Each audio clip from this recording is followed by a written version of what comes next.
एक बार एक बड़े से हॉल में बहुत सारे लोग बैठे थे। वहां पर दुनिया का एक बहुत बड़ा स्पीकर आने वाला था और सब लोग उनकी बातें सुनने के लिए वहां पर आए थे। लगभग 10 मिनट के बाद वह स्पीकर स्टेज पर आता है और बोलता है कि अगर आपने मेरी बात ठीक से सुन ली और समझ ली तो आपकी ज़िंदगी पूरी तरह से बदल जाएगी।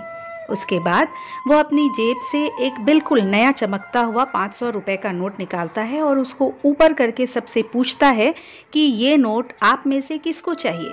ये सुनते ही सब लोग अपने अपने हाथ ऊपर कर देते हैं। वो स्पीकर बोलता है कि ये नोट मैं आप में से किसी एक को दूंगा, लेकिन इसके लिए आपको थोड़ा वेट करना होगा। वो स्पीकर उस नोट को अपनी मुट्ठी में बंद कर लेता है और थोड़ी देर तक उसको मसलता है। अब उस नोट में सल पड़ जाते हैं और वो थोड़ा पुराना सा दिखने लगता है और वह एक किनारे से थोड़ा फट भी जाता है। इसके बाद वह फिर उस नोट को ऊपर करके पूछता है, अब ये 500 का नोट किसको चाहिए। इस बार भी सभी लोग अपने हाथ ऊपर कर देते हैं। तब स्पीकर ने उस नोट को ज़मीन पे गिरा दिया और उस पर 3-4 बार पैर रख दिया। इससे नोट और भी पुराना हो गया और उस पर थोड़ी सी मिट्टी भी लग गई। फिर उन्होंने उस नोट को ऊपर किया और पूछा कि अब बताओ, अब इस नोट को आप में से कौन लेना चाहता है। इस बार भी फिर सबके सब अपने हाथ ऊपर कर देते हैं। स्पीकर अब नोट को फिर से नीचे ज़मीन पर गिरा देता है और उसके ऊपर कूद कूद कर उसको दोनों पैरों से रगड़ देता है और उसके ऊपर थोड़ी सी चाय भी गिरा देता है। अब नोट बहुत गंदा हो चुका रहता है।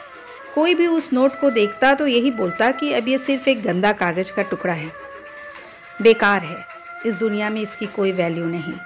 स्पीकर ने एक बार फिर उस नोट को उठाया और ऊपर करके सबसे पूछा, अब इस नोट को कौन लेना चाहता है। और इस बार भी सब के सब ने अपने हाथ ऊपर कर दिए।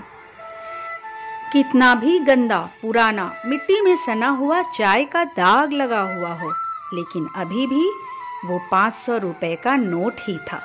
जिंदगी कई बार बड़े बड़े झटके देती है। आप एग्जाम में फेल हो जाते हो या जॉब के इंटरव्यू में आपका सिलेक्शन नहीं होता। जब आपका बुरा समय चल रहा होता है और आप सिचुएशन का सामना कर रहे होते हो, उसके बाद आपको लगने लगता है कि आप सफलता के लायक ही नहीं हैं। आपको लगता है कि दूसरे लोग आपसे बेटर है और आप किसी काम के नहीं, आपकी कोई वैल्यू नहीं है। दोस्तों, हमेशा याद रखो, इससे कोई फर्क नहीं पड़ता कि आपने कितनी बार बुरे सिचुएशन का सामना किया, आप जिंदगी में कितनी बार फेल हुए हो, आपकी वैल्यू हमेशा वही रहेगी जो पहले थी। आपके पास कुछ खास है जो दूसरों के पास नहीं है और ये कोई भी आपसे छीन नहीं सकता। अब तक सक्सेस नहीं मिलने से आपकी वैल्यू कम नहीं हुई है।